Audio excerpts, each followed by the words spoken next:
I'm Donna. And I'm Kerri. And we are Paranormal Chicks. Episode 135. And it is day 19 of 31 Nights of Halloween. And if you're on Patreon, you get to hear another story that Donna's mom told her that turns out she didn't make up. Right? Weird. Oh, and you want to know some people who are on Patreon? I'll tell you. Ooh. Shannon O. from Canada. Aaron C. from Virginia. Nikki H. from Michigan. Brooke H. from Arizona. Shars C. from Australia. Amanda D. from California. Brittany R. from Washington. And Amanda A. from Illinois.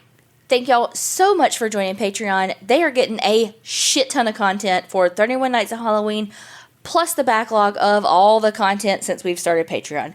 So if you want that stuff too, head on over patreon.com/the APC podcast. Well, I have a new podcast that I'm listening to. You know, I love the one story kind of podcast. And it's called The Piketon Massacre. And it's in Ohio. And it happened rather recently. Really? Yeah. It happened the same year that the Pulse nightclub massacre happened. Okay. That was a rough year. It really was. And that was the second largest massacre, basically, that year. And it was a whole family. Oh, God. And so it's just like a small town and trying to figure out why these people were targeted and kind of like going through, like both of them seemed like upstanding families that are involved, you know, like, and so right now I'm like all up in it because, you know, the nosy body part of me, well, like 90% of me, I'm like all up in this. So it's pretty good. I'm still listening to that podcast, Even the Rich. It's very short seasons. It's like 4 to 8 episodes, depending on what they're talking about. But the one that I just finished was on the Versace brand and label and just kind of the whole story. And it talked about his murder a little bit, too. Did you ever watch that? No, honestly, it's never really been one of my favorite stories. But Me either. I really liked the background of the family, though, in this story. You know, it was just a completely different angle because, again, it's about rich families, you know. And so that was just a piece of the story.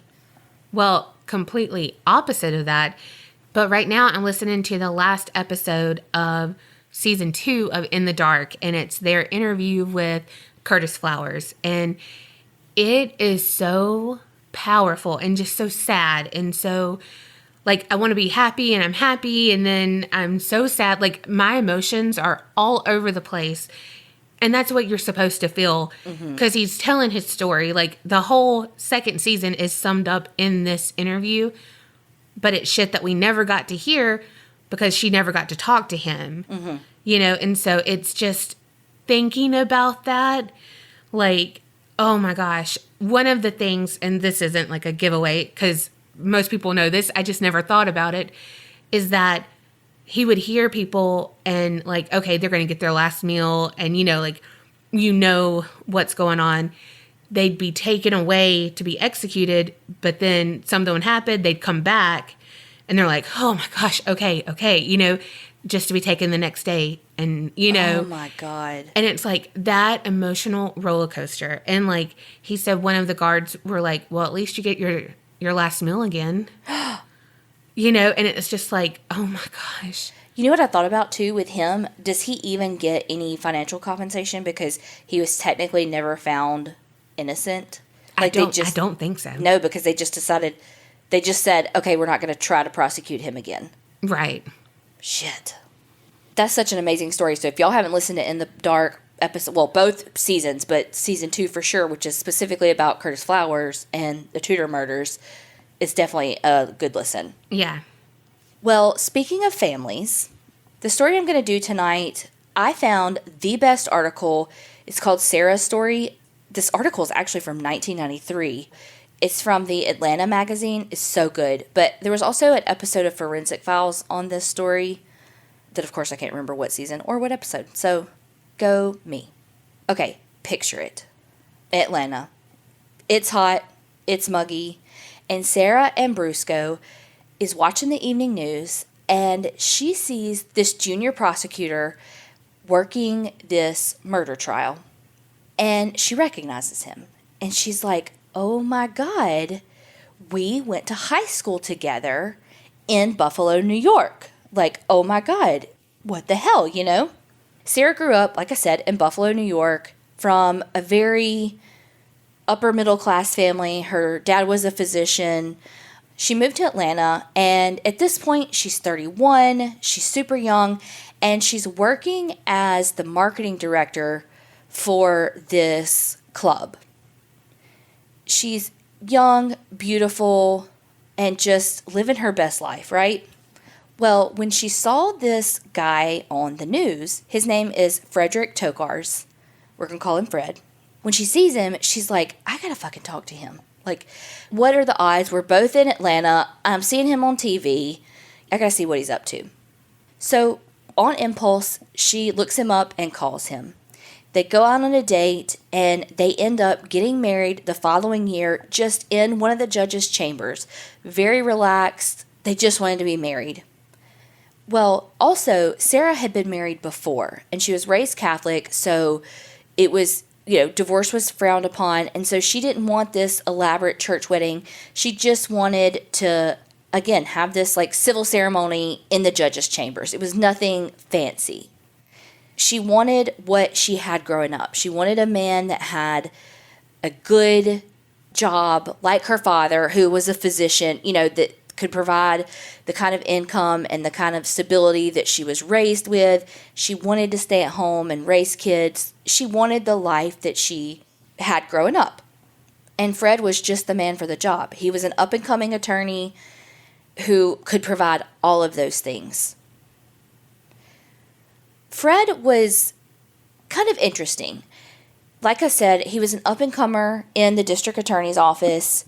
He was very handsome. He was a very Clark Kent type is how he was described. And before he became an attorney, he was actually an accountant and went to night school to earn his law degree. So he was very dedicated and worked super hard. But if you wanted to know how hard he worked, all you had to do was ask him. We all know those types. Yes, he's very oh my God, I'm so amazing type. He started teaching classes at the local colleges on white-collar crimes and computer fraud, and he had never even prosecuted any of those cases.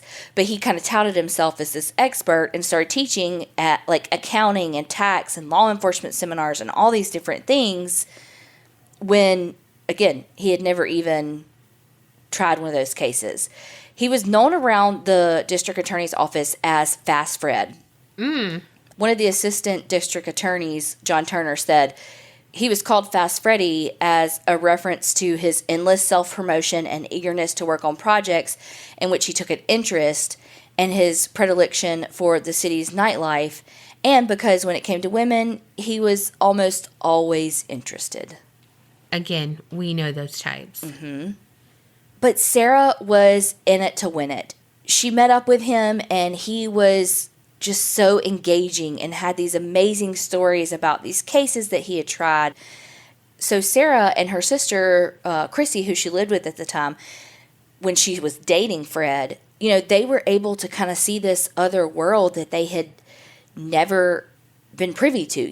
Again, they grew up upper middle class and just was never exposed to some of the stuff that he saw every day working for the district attorney. Fred wanted to be in politics, and he wanted to be a tax attorney for very wealthy clients. That was his goal. And for him, Sara was a piece of that puzzle. Sara was, again, let me say for the 400th time, upper middle class, came from a relatively wealthy family, and was a good match for him in the long run with his want for a political career and to elevate his status. And she was attractive. Beautiful. Yes, she was beautiful. When they first got married, Sara's family starts to notice that Fred's not super attentive to Sara. He's not home for meals usually. He's always working late. And Sara would even get annoyed that he was never freaking home. But again, he's an up-and-coming attorney. He has to work late hours, So she tries to be respectful of that because he's working towards his goals, trying to help people. But whenever he would get away, she would be so happy to spend some time with him. And not long after they got married, she was pregnant with her first child, Ricky. Once she got pregnant, they bought a really nice house in this affluent suburb of Atlanta. And when she gave birth in 1986, she was able to quit her job so that she could stay home, which is exactly what she had always wanted to do. But it wasn't what Fred wanted her to do. Fred was kind of mad that she was like, no, I want to stay home. This is, again, like I said, exactly what I wanted to do. So in order to keep the peace, she started working half days at the office in order to just appease Fred. I mean, I feel like this is something you talk about before marriage. You'd think. So just to kind of paint the picture of what's going on, it's 1986, 87. Remember, she does the marketing for a nightclub in Atlanta. Well, at this time, nightclubs were starting to dwindle. There were laws that were being changed, especially as when it came to drinking and driving. And so people were not going out as much because, again, there were harsher penalties for drinking, and as there should be. Don't freaking drink and drive. But the other thing that was happening is the AIDS epidemic. And so people were more cautious and not really going out. And so she ended up losing her job because nobody was making money. And so that's when she finally, just by default, was able to stay home full time. Not long after that, Fred left the district attorney's office because he wanted to start his own practice as a criminal defense attorney. Initially, he wanted to focus on criminal defense, but he later had to start taking cases in tax fraud and divorces because he needed to make money fast. When he opened his practice, laws were being passed that made money laundering schemes become very complex. And so he's actually quoted in the Atlanta Business Chronicle in 1990 saying, "These money laundering and cash transaction requirement laws became so complex, drug dealers ultimately need to hire attorneys to explain how to circumvent the new system." Well, ironically, and not to Sarah's knowledge, Fred was actually helping people launder money. Meanwhile, at home, Fred's under a lot of financial stress because Sara lost her job, which was then probably $40,000 a year, and now he became the sole breadwinner, and so he took control of all the finances. And he started giving Sara an allowance. She couldn't have her own checking account, credit cards, nothing. She became so dependent on him. And if she had to buy something for the house, she would have to go ask him for it, and he would give her attitude about it. And she's like, no, like, the dishwasher's broken. We have to fix it. You know, like, it's not, I'm not just going out and buying clothes. Like, some shit's broken. Like, I need the money. This is why I can't not make my own money, because I can't live like that. Well, but I think that if, let's say that you did, which I know you don't want kids, and so this wouldn't be your life, but I think that if you had a situation in which you were staying at home, because sometimes you just have to. Yeah. You know, sometimes it's like one person's whole salary is literally just going to daycare. Yeah. So it's actually better for the family for you to stay home. And I'm not saying there's anything wrong with that by any means. But I think that you wouldn't allow it to be set up that way where you get an allowance and you know nothing about the finances. No, definitely not. And that's not to say that Sara necessarily did something wrong. I mean, she's doing the best she can. Well, and that's probably how it was growing up for her. Mm-hmm. So that's not wrong to her. I guess that's what I'm always scared of. So I don't want to ever rely on anyone else. So I guess that's why I'm more independent, because I'm like, no, if I rely on someone else, if someone else was like, you know, if I ever found a guy, I don't want him to be like, oh no, depend on me, because then I'd be like, no, because in 10 years when you leave me, I don't want to be out of the job force for 10 years and be like, what do I do? Yeah.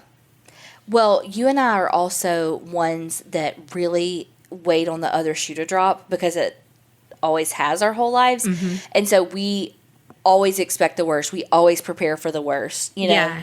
Well, and I don't know about you. I think you've been the same way, but I've always been the helper. So I've always been the one with a little extra money so I could help. Well, I can't help myself if I'm not there, you know? So I don't know. And growing up, I think we both kind of grew up that way of like wanting to hoard our money then. Because again, like you said, something's going to happen, you know, like your bathroom floods and you have to Replace the flooring in your whole house like that happened to me Sunday? Exactly. Yes. And so it's just like, that stresses me out beyond belief. So if I had no control over that, that would, oh gosh. Well, and not only that, Sara didn't know anything that was going on with the finances. So not only did she have an allowance, she wasn't allowed to know anything. And he even had basically all of his files in the basement, and they were all locked up. She could not and was not allowed to go look at them or to even have a key for that matter. Well, Sara's family lived in Florida. And when she would want to go visit her family, he would be like, no, you can't go. You can't spend the money. And she's like, no, I'm fucking going.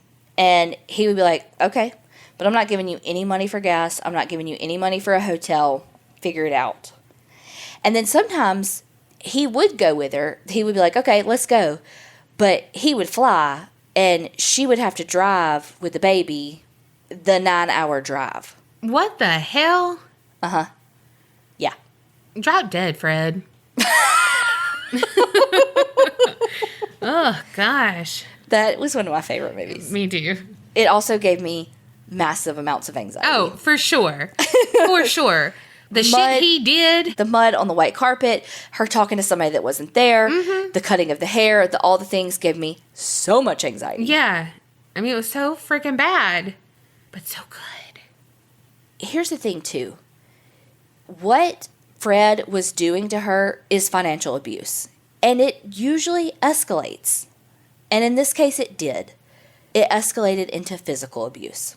One day, Sara and Fred were supposed to go to a party of a longtime friend. And on the day of the party, she called to say, look, I can't come. I'm so sorry that we're not able to attend. I'm not feeling very well. And when they were like, oh my God, like, are you okay? She was like, whispered to them, like, I can't come. I have bruises on my arms where Fred hit me. And then she was kind of like, oh, fuck. But wait, you're not going to say anything, right? Right? Like, don't even tell Fred that I called you to, you promise you'll ignore this? Like, don't say anything, you know? In 1988, Sara gave birth to their second son, Michael. 4 months after she gave birth to Michael, she actually wrote a will just on a yellow legal pad. And she wrote it out, had 2 witnesses sign it, and had it notarized saying that she revoked all prior wills and left all of her property to her 2 sons and named her sister, who was an attorney, as the executor and the boys' trustee. Which I think is weird because she also said that her younger sister would become their guardian, quote, if my husband does not survive me. Like, so she didn't even name him in the will. She just says, like, you know what I mean? It was very, I don't know. I felt like that was very, very interesting. It was almost like she was worried about the kids and whatever was happening in the marriage. Even though Sara has 2 young boys at home, Fred is still spending all of his time that he can away from home. But whenever Fred would call to say, hey, I'm going to be late, I'm not going to be coming home for dinner, yada, yada, yada, she could hear in the background, he's not at work. He's at a bar, he's at a restaurant, he's somewhere where you can hear people talking and music and all the things like, bro, you're not at the office. So by 1989, she's like, he's having a fucking affair. I know he is. So she decides to see a divorce attorney. Then she hired a private detective to follow Fred to try to get some proof that he was having an affair. Well, she got what she wanted, and she got proof that Fred was having an affair. She was pissed. And so she confronted him, and he would have nothing of it. He told her if she tried to leave him, that he would take the kids, and that he had political and judicial contacts to be able to do it. which is so true. That I mean, like, that's so that fucking movie enough. Like, Yeah. I mean, you know how he was like, I'll plant drugs on you or whatever. You know, it's like freaking David and Goliath. I mean, how can she fight against that? Right. So remember, they're living in a suburb of Atlanta, but around this time, 1988, when, you know, just had the second child and she's talking to private detectives and all of that, he's becoming more involved in politics. But he's involved in the politics in the city of Atlanta, like helping with campaigns for judges, and had even been chosen by the mayor to be a part-time judge for the city. He actually ended up being a defense witness for a Fulton County sheriff that was on trial for tax evasion and extortion. So what we know now is that Fred had actually given donations and loans and all of that of over $7,000 to campaigns for sheriff candidates, solicitor general, all these different campaigns, and even was like given money to these candidates in Sarah's name when these candidates were Democrats and Sara was a Republican. But I think that was part of money laundering. And maybe not even as much money laundering as buying people. Because I just listened to an episode of that Scientology Fair Game podcast, and they were talking about how in Clearwater, Florida, the Scientologists will, quote unquote, donate money to the campaigns of people in Clearwater so that they can make sure that all their people are on the city council and all of that. But it's like Sea Org members donating money, and they'll be donating like $300 here or $400 there. And so it's little amounts that don't look like a lot, but those Sea Org members make maybe $50 a week. Right. So there's no way that they have enough money to donate that amount. So it's really coming from Scientology, but they're donating these smaller amounts so it doesn't look sketch. So at this point, Sara doesn't know really what his political connections are, but she's leaving nothing to chance. She wants to protect her sons and herself for the day that she actually leaves him. So we talked about already that she hired the private detective. Then she also broke into his files in the basement. So she figured out the combination to the lock, and boy, did she hit pay dirt. She found proof of affairs. She found prescription medication. And so she reached back out to that private detective and was like, okay, what the fuck do I do with this? He's like, I want no part of this, but what I suggest you do is you make copies of every fucking thing you find and you give them to somebody you trust. Keep them nowhere where he can find them and take them from you. And then hire an attorney and figure out what the fuck all this means. He even told her, take the pills to your family doctor and find out what they are.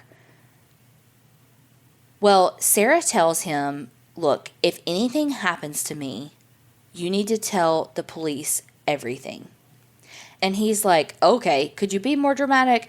You know, he just, from all he knows, he's got this upper middle class housewife that just found out that her husband was cheating, and, you know, she's freaking out and is like, oh my gosh, if anything happens to me, make sure you tell the police, kind of thing. So he kind of blows it off. Well, she found proof that he was laundering money. Now, it was no secret that he carried a lot of cash with him all the time. But she found a lot of cash and wanted to know where the fuck it came from. Well, what we think is that she figures out that while he was representing a lot of these drug dealers as their attorney, he was also helping them launder their money. Because it's easier to break the law when you know the law. That's so fucking true. So little did Sara know that the feds were actually investigating him for drug trafficking and money laundering. And so what happened is one of the drug dealers that he was, I think they like owned a bar together or something. I don't know. It was some money laundering front. His name was Anthony Brown. One of his girlfriends was subpoenaed, and because the feds thought that she was managing the cocaine distribution. And so she didn't know shit. She really didn't. But she was subpoenaed to the grand jury to testify because they were trying to get information about this Brown guy. Well, because Fred was not only his money laundering partner, he was his attorney, he found out all about this girl being subpoenaed and questioned.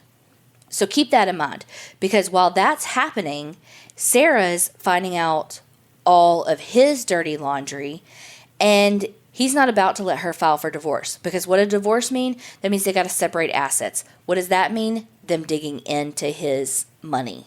Wow. And because of what he knows that happened to Anthony Brown's girlfriend, he knows that she could be subpoenaed because they just think she may or may not know something. Yeah.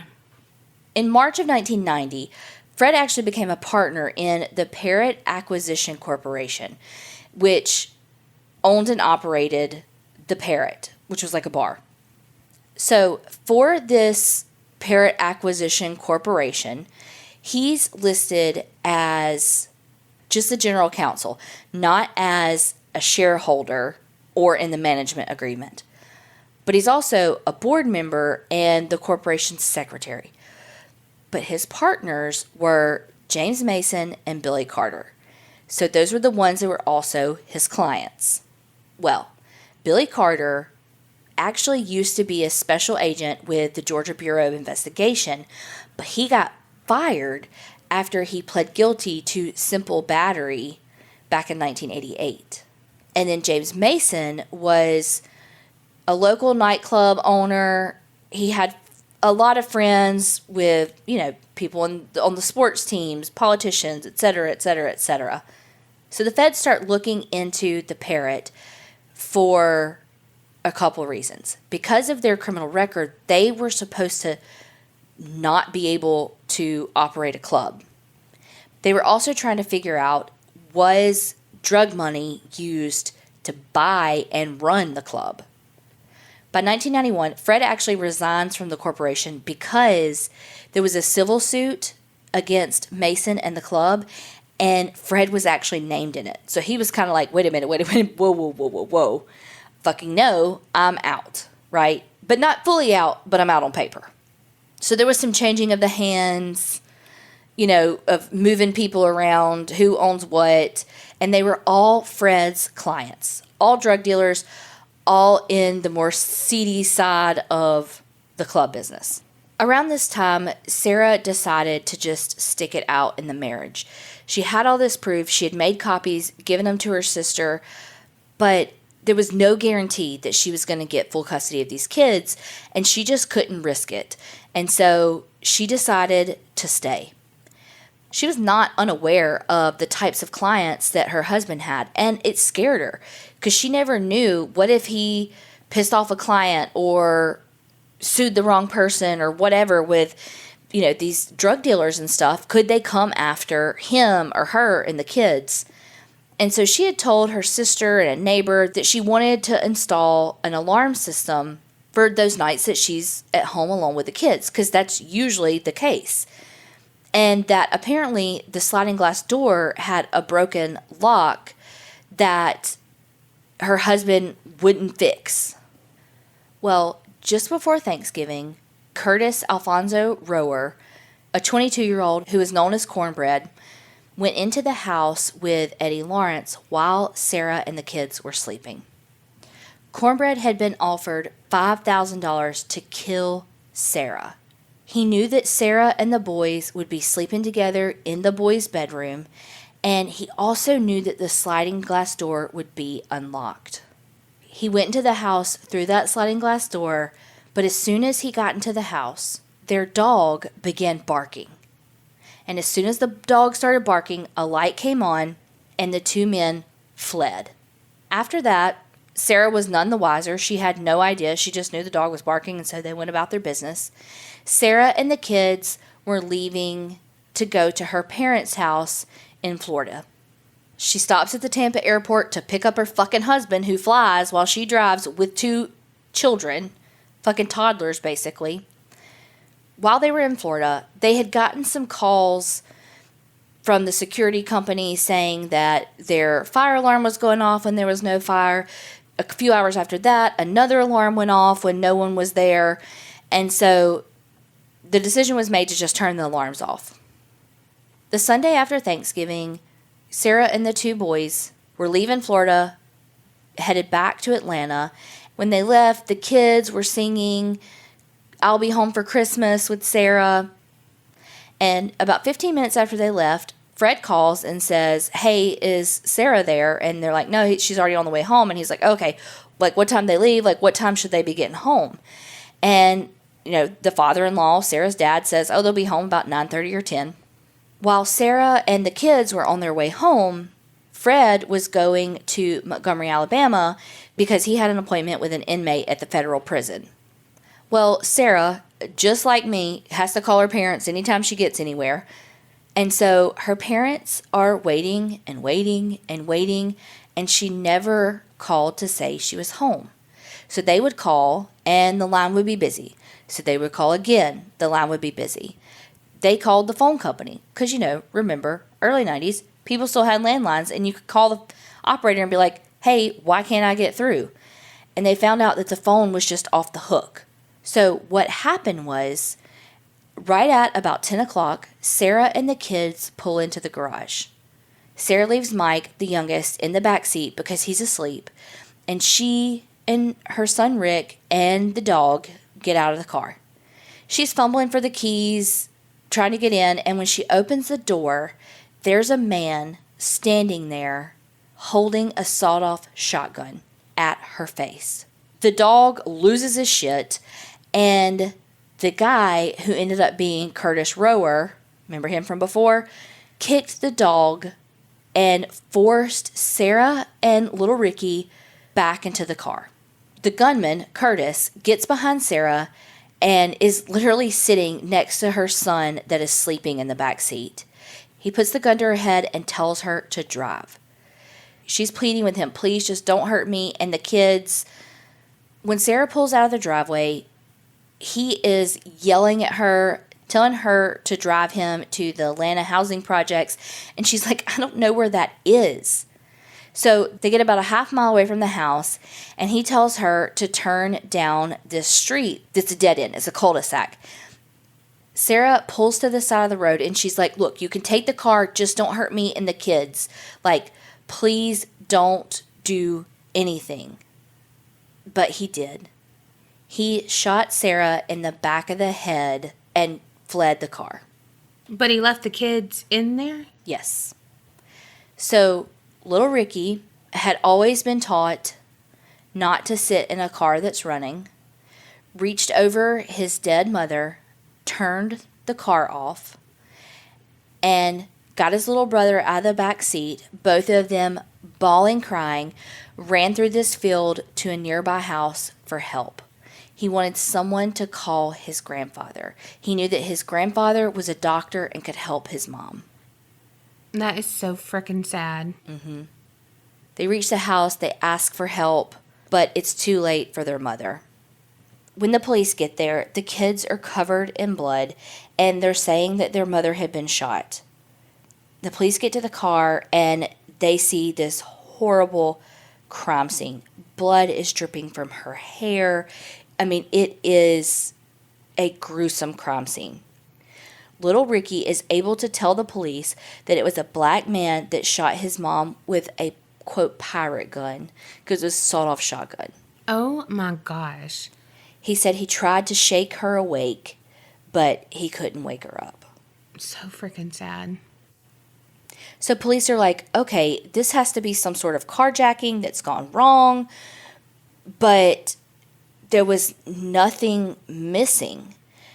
And so police are like, okay, well, did she walk in? I mean, because they had just gotten home from Florida. So did she come into a robbery?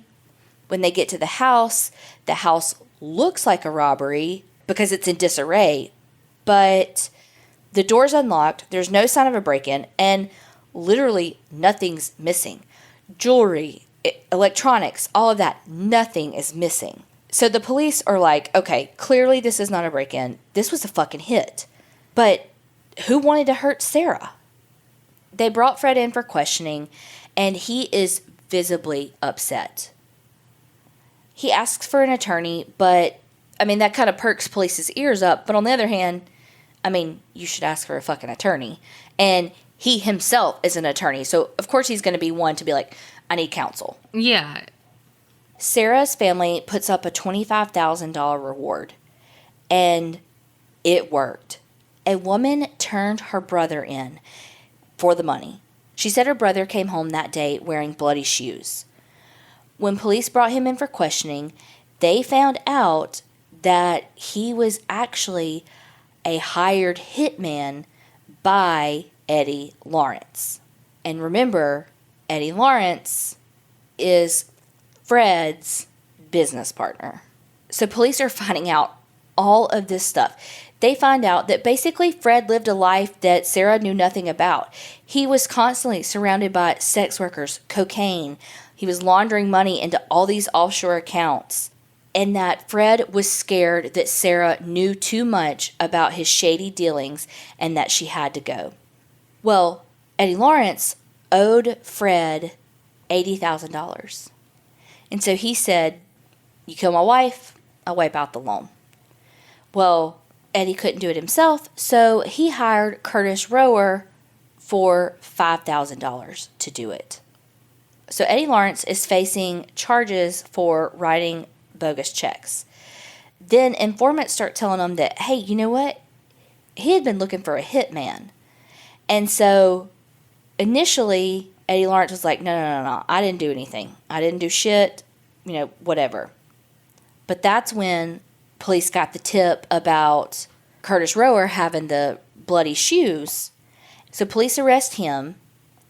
And within 12 hours, he had confessed to the murder. And he told them everything. He said that he didn't mean to kill her, that basically he wasn't supposed to. It was supposed to be Eddie. But Eddie fucking disappeared on him. Right after Curtis Rower was arrested, Fred tried to kill himself.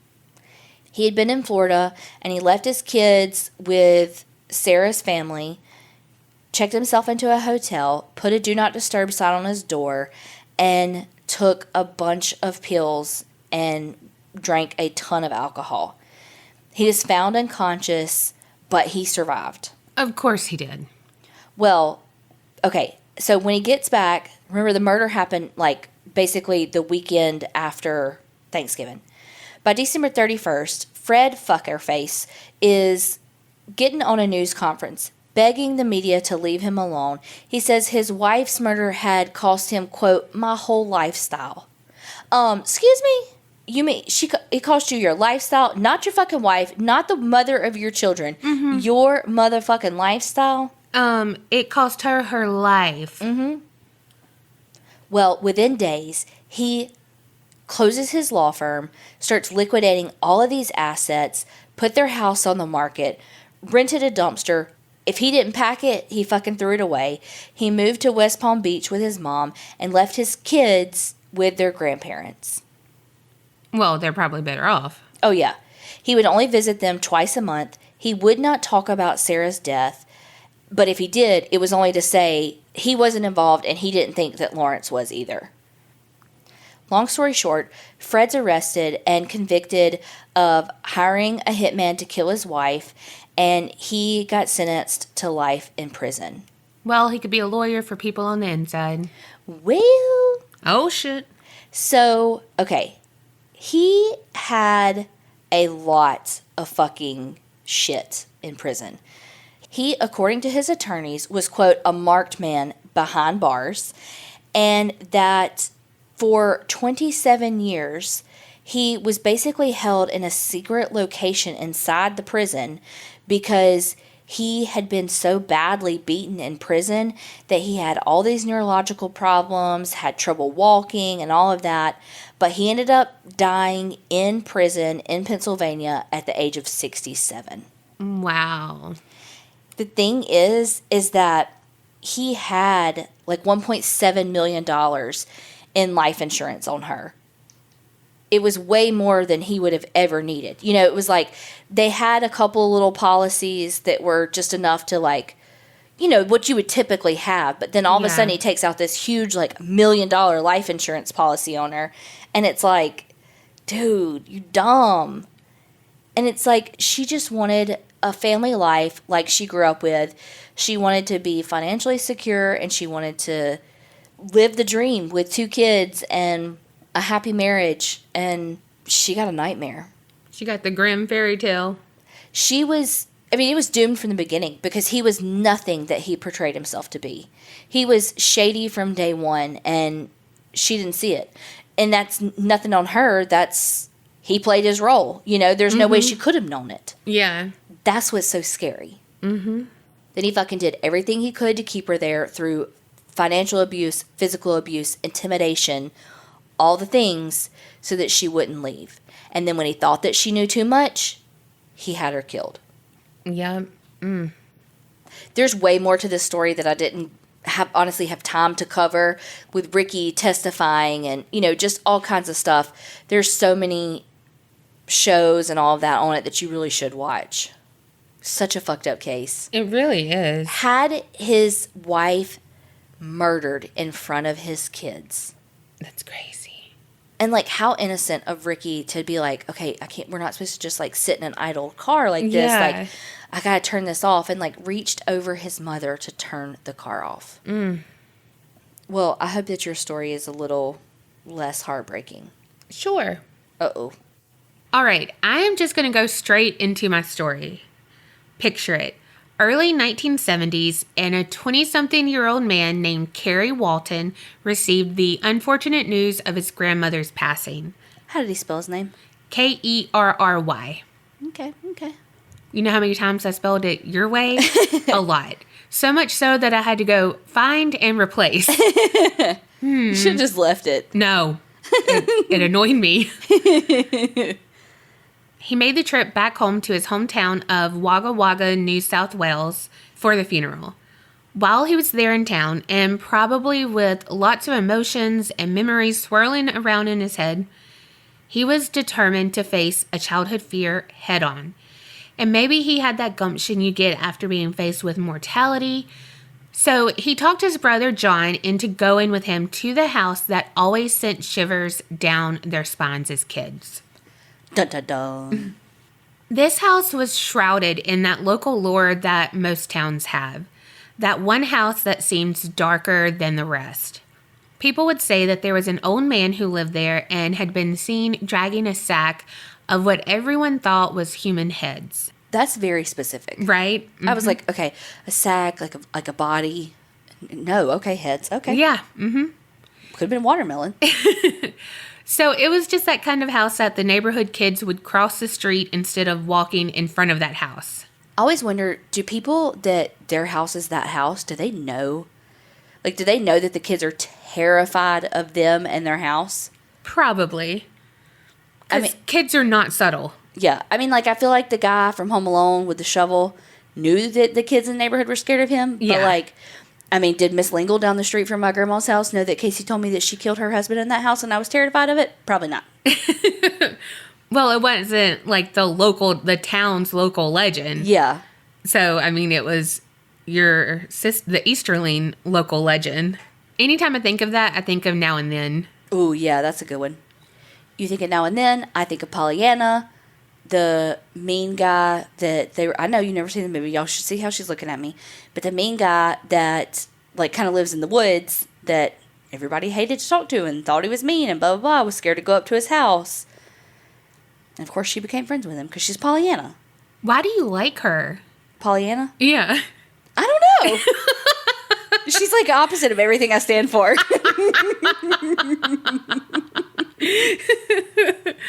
Oh, God. Oh, gosh. Okay. Well, it was now or never for Kerri. And so he and his brother entered that eerie abandoned house at night on high alert. They only had flashlights and their courage, but that was all they needed. They looked around the dilapidated house, and even though it was creepy, nothing spooky happened. And because there wasn't anything to be frightened about now, Kerri wanted to go have a look in the basement, cellar, whatever you call it. You see, Kerri was a collector of sorts. He collected antiques and sold them, kind of like a flipper before flipping was trendy. So he thought since he hadn't found a ghost in the house, he might find something worth selling instead. So Kerri made it through the cobwebs and safely over the dusty floorboards without a hiccup, until his dim light caught something that looked like two eyes peering back at him in the darkness. Kerri and his brother both froze in fear and automatically assumed the worst. They assumed that it was a dead child. With eyes that looked back at him? It was like they could kind of see the shape, and it was small, and that old man was, again, that house belonged to the old man, and he was supposed to have, like, those were children's heads and all of that. So they were thinking the folklore was right, and now they stumbled upon the burial ground of the victims of the old man. But when Kerri slowly got closer to inspect the child, he saw that it wasn't a dead child, thankfully. It was a doll, a marionette doll. And when Kerri reached out to touch the doll, the clothes basically disintegrated into dust. Oh, shit. And later in an interview, Kerri said that he felt compelled to rescue that doll that night. So he did. He took it away from the thing, and he was like, ooh, this looks odd and old. I can make some money off of this. So he's a thief. Well, now, Kerri and his brother were on their way back to Brisbane. They were driving at night, a lonely stretch of highway, and it was just them and the doll in their station wagon. But Kerri said because it was at nighttime, each car they passed, the reflection of the oncoming headlights made it seem as if the sack that the doll was in moved. And for a bit, they kind of joked about it, and John, his brother, even crossed his arms over each other where his hands gripped each shoulder, and he proclaimed, "Let me out, let me out." Like, just joking. Yeah. But over the course of the night drive, Kerri said that there did seem to be a faint voice coming from the sack that sounded like, "Let me out." Oh, no. Nope. Nope. And the name stuck. So this is the story about Letta the doll. The night Kerri returned home, he left the doll in the sack, but he put it in the lounge room, which I'm guessing is like the living room. And he went to bed on the sofa right next to it due to parents staying with him. And he could not stop thinking about Letta and felt a little uncomfortable. And so much so that he got up and had to move the doll downstairs before he could actually go to sleep. Kerri's family were kind of uneasy about the doll just because it looks ugly. I hate to say it like that, but it's just creepy. It's a marionette doll, so the features are exaggerated, and it's just off-putting to a degree. But even the family dog, Randolph the Corgi, was uneasy about Letta. The first time the dog saw the doll, he attacked Letta, and continued to over the years whenever they were in the same vicinity. And that would be something that would always happen no matter what breed of dog. They would always aggressively attack Letta. Over several days, there would be scuff marks on the floor that were seemingly left by Letta's shoes that would be found around the Waltons' residence some mornings, meaning that while they slept, Letta roamed. There was one day that the kids had been playing a little with Letta, and they wanted him to stay in their room that night. Wait, Letta's a him? It is. It's a him. I'll talk about it later. Okay. Well, that same night, Kerri's kids both woke up crying, visibly shaken from their sleep, and they had both had the same nightmare, that Letta talked to them and moved his head. So, of the 4 creepy dolls I know of, 3 of them are boys. I mean, I know Chucky is supposed to be Robert, but he counts. I was like, wait, who else? There were also various times that household objects would be shifted in their positions without any cause or reason. So with this strange behavior going on, and of course his love for antiques, Kerri took Letta to the Australian Museum in Sydney. The experts there dated the doll by the nails under the doll's shoes.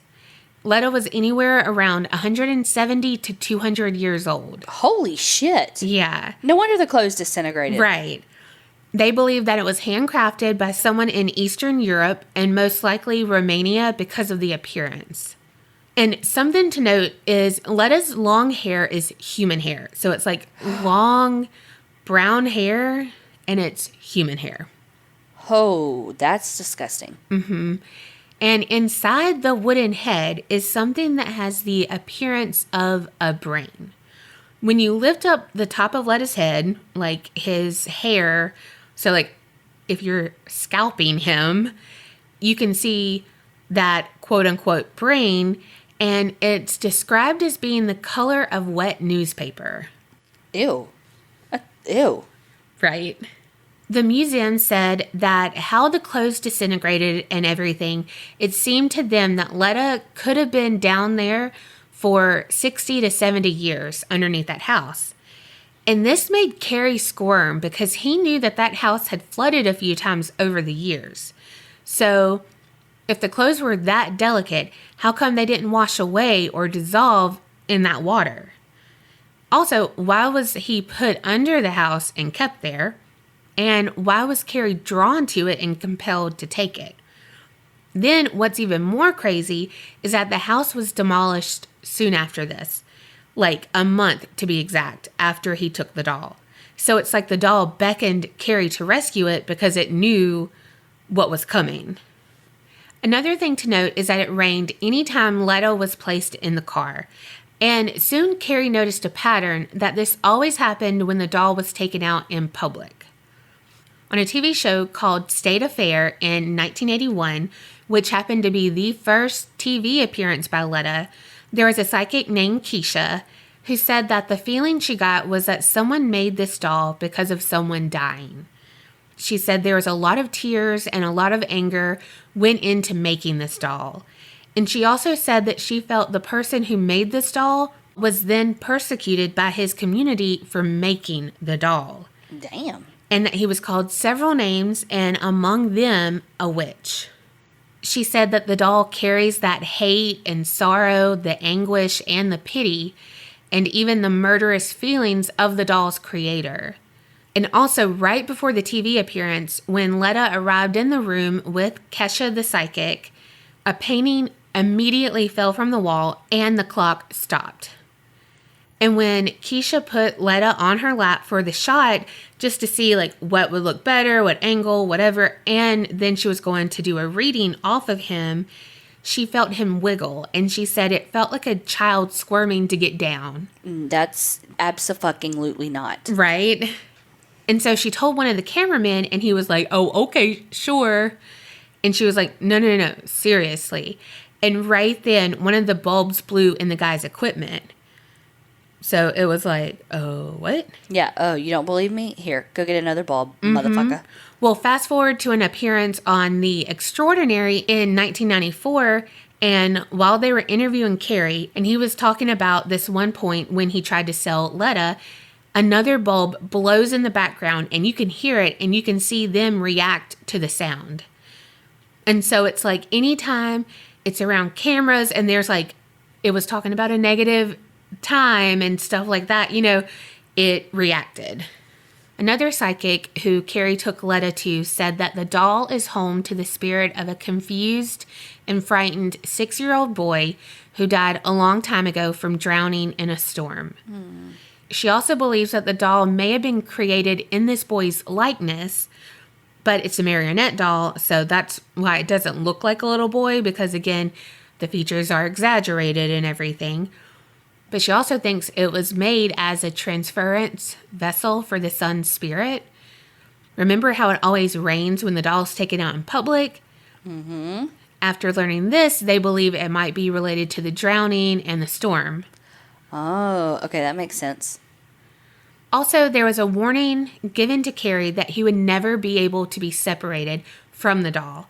But if by chance he did get rid of Letta, only negative things would come from it. So a lot of people have witnessed Letta moving, subtle movements, but they have witnessed it. But something that is more creepy than a doll moving to me is some people claim that when they hold him, they can feel him, like his body pulse. All I can picture is, what is that stupid soap opera that started coming on after Days of Our Lives, where the kid, like the puppet, like would come to life? I don't know. It'll come to me. I only watched Days of Our Lives. There was an incident at a shopping center in Brisbane that Kerri and Keisha were doing with Letta. So they have this show going on, and there's this lady who's not attending the show, but rather just happened to be at the shopping center at the same time.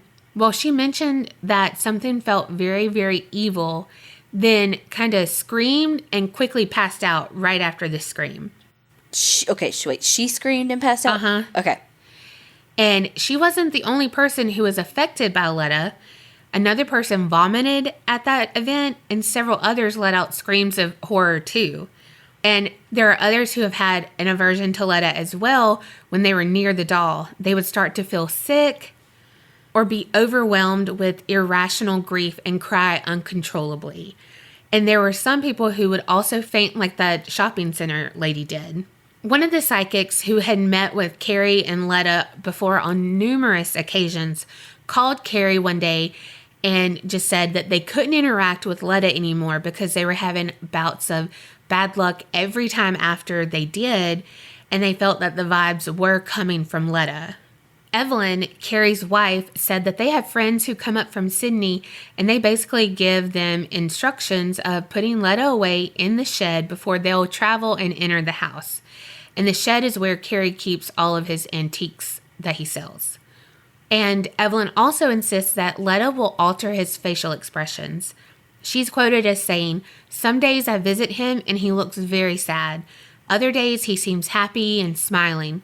And I know it sounds weird, but he does change his facial expressions." When Kerri and Evelyn were traveling with Letta by car to be on midday with Kerri Ann in 1996, they had some problems where they made it halfway, but then Evelyn got sick, so they had to drive back to Brisbane. And Kellyanne joked that maybe Letta just doesn't like the car. So, why would Kerri keep Letta after all of this? Well, he did try to sell Letta once, and it was when they were buying their first home and they needed some fast cash. So Kerri decided that it was time to part with Letta. He put an advertisement out about Letta, and a woman eagerly answered. So he went to meet the lady, and when Kerri tried to remove Letta from the car, he couldn't. What? It was like he couldn't lift the doll out at all. And he also felt like he emotionally couldn't part with the doll either. I mean, what in the English Bulldog is going on here? Right? Sounds like me trying to get Bo off the couch to take him out in the mornings. Mm-hmm. Well, Letta was something that changed Kerri's life forever, for sure. But not only in bad ways. Since Letta had been in Kerri's life, he has been more prosperous in his antique business than ever. Things that had sat on his shelves for years were being sold like hotcakes. Things became valuable overnight, it seemed. And so much so that it allowed for Kerri and his family to buy a new house in the countryside of Brisbane. He was interviewed on Extra in Australia in 2002, and he said that we come from a housing commission house, broke all the time, no money at all, and he turned up and things started to change. And with that, if you think about it, he tried to sell Letta because he needed money for their first house. Well, Letta didn't want to go, but then he started making money from his antiques business, and he was able to buy their first house. So it's kind of like, no, I don't want to go, so I'm going to make myself useful. Right. When Kerri first found Letta, he was very much afraid of the doll. But now, over the years, over 40 years together, Letta has become part of the family. Kerri and Letta tour together where people can meet and have their photo taken with him, and he is considered one of the world's most haunted dolls, just not in a negative way. It does seem like a little boy, like it's temperamental and everything, but not harmful. Nothing bad has happened ever, besides some people's aversion to the doll. And also, just to note, there is this paranormal investigator / YouTuber that I watch, and she's called Amy's Crypt, and she met Letta. And she said the experience was fun, and Letta actually sat on her lap, and she kissed his cheek for pictures. The one thing she noted is that, quote, he has these very dark glass eyes that seem to follow you around the room, so no matter where it's held or whose lap it was on, or what was going on with it, it always kind of looked like Letta was watching you. And not just you, but every single person in the room. And as with most famous people, social media is super important, and Letta the doll is a pretty big deal on Facebook. There's usually weekly or daily updates, photos, and everything is written in first person. And there's something that Letta posted that I think I should end with, and it said, "When I'm ready, I will let everyone know my proper name, but as of now, I am just Letta me out." Holy shit. Right? I liked it because it's like spooky and creepy, but not dangerous. Yeah.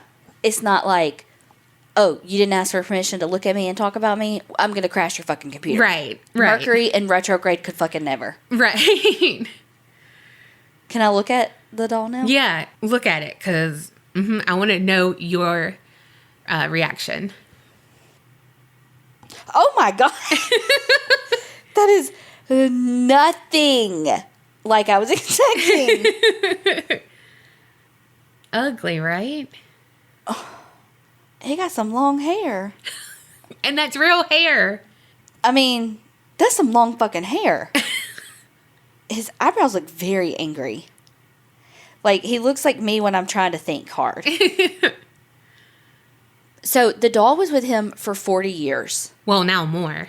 I mean, I wonder if he has a plan for the doll after he passes. I don't know. I don't think so. Probably just to be underneath the house. Like, I wonder if his kids are going to take it over. Or... Probably not. But like I said, it's probably going to be underneath the house. That's probably why that other person had it underneath the house. Like, couldn't get rid of it. And it was good luck. So, here you go. Which is so different than Robert. Mm-hmm. Like, this doll, I mean, because, like, okay, if it's real, this doll clearly has a personality and wants to be with people. So think about if that doll had been in that basement for 70 years. Yep. And think about it if it really is a 6-year-old boy, frightened and confused. Because it does sound like a kid, too, when you think about it. Like, oh, my God, he's going to get rid of me. Mm-hmm. I got to do something. I got to, like, make him want me. Yeah. And so he did, and yay, he likes me. You know what I mean? So, and he's got to, like, act right around people so he could still go out. Because if he was mean, he'd be behind glass like Robert. He's definitely a people pleaser. He is. I think he's the, like, most well-mannered 6-year-old I know. He's so ugly to me. Like, not ugly like, ew, but just like, like, again, because his features are so exaggerated. Yeah. And so just when you see it, it's so harsh and so like abrasive. But I was looking at the pictures over and over, and some were like darker and everything. And I was like, ooh. And one video had just like a flashlight on his face, reenacting him finding it. I was like, no, this is like, no, this is a freaking computer game or something that's going to have like a jump scare at me. Like, no, I was not having that. When I just looked at it, there was a picture that was like reverse exposure. You know what I mean? Mm-hmm. And it was like, whoo. It was creepy. Yeah. Oh, I know which one you're talking about. I do not like dolls. Like, if a kid has a doll, I'm not like, oh my God, I'm scared of dolls. Like, right. But it's dolls like that I'm like, what the what? Like, who created that? I mean, like, I know the story. I just listened to it. But I'm saying, like, in general, sometimes I'm like, who the fuck would make a doll like that? It's any dolls. Like, I'm not scared of them. But come night, I don't want them looking at me. Like, I had a doll that didn't even have eyes. Like, she was always asleep. She was like a newborn, you know? Loved that fucking thing all the time. Like, she had to go everywhere with me, buckled in, all the things. But at night, that motherfucker slept she sat up in the closet with the door closed. because I had her on another thing and I was like, no, I feel like she's looking at me. Her eyes are closed. Like, she didn't have eyes. They were just carved. And I was still freaked out. I don't really remember having dolls. Like, I know I had this one doll that smelled like a baby, you know, and her eyes like would blink, you know.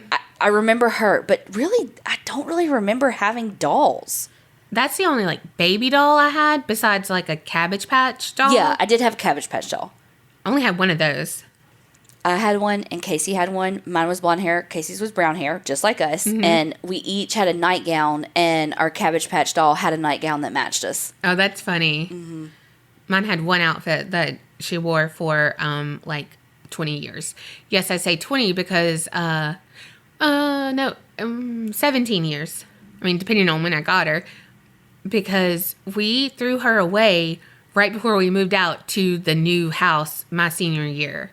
Damn. She was in, because my mom was a hoarder, but she kept her in like a drawer. Was like, this was your first Cabbage Patch doll. That was my only one. And it had crayons all over, like crayon marks. Yeah. Because apparently I was like, ooh, she wants a tattoo. Your mom also just had like this secret stash of toys that nobody knew where it was or ever saw it, for that matter. Yes. But let a kid come fucking over and she'd be like, hold on, and go to the back and come back with a fucking toy that's like this huge duck, and you're like, where the fuck did you get that? I know, she did. She really did. And like when she died, we didn't find the stash. No. I guess she gave them all away. I guess so. Or she was magic. I don't know. She pulled them out of her ass. I like this. This was such a different haunted object. You know, Yeah. if you found the doll, would you have kept it? Hell no. You left it right where you found it, huh? Because that doll, I'm telling you, when they only had his eyes lit up with a fucking flashlight, no thank you. I would have been like, oh my God, that might be a dead person. Get the fuck out of here. And then Kerri would have been like, Donna, we have to see if it's an actual dead person. I've been like, you go first. I'm like, I'm already fucking going first. It's my flashlight. That's true. Stop pulling on my shirt. No, actually, Just it would have kidding. been my flashlight, and I would have had it, and she was like, no, you're doing it wrong. She's not wrong. In this instant. The flashlight, she's wrong. Y'all let us know if you would keep the doll. I mean, I would keep it if it was making me money, but it would have never got to that point, because I would have been like, boy, bye. Gotta go. Well, we hope that you are enjoying October just as much as we are. And remember, Creep it real and don't get scared.